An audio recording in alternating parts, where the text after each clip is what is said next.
we need a glass of water, some ice, a string to take the ice off that.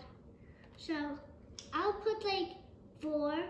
I'll put 3 in there. I'll put 6, I mean. 1, 2, 3,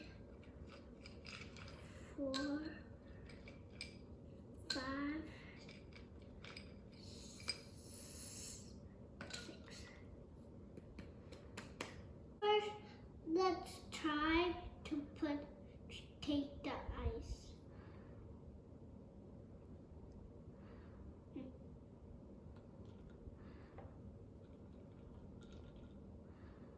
It don't comes. So we drop the tray inside the water and let's put some salt inside there. I'm adding pins of salt.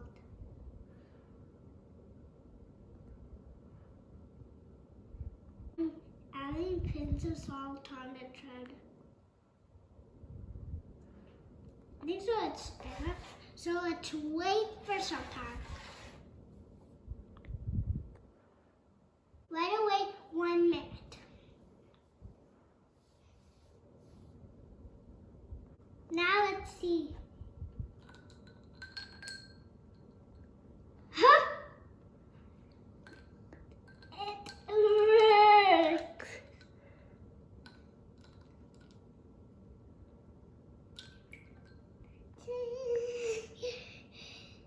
Do you want to go again? Did you see that? Hope you like it. Thanks for watching.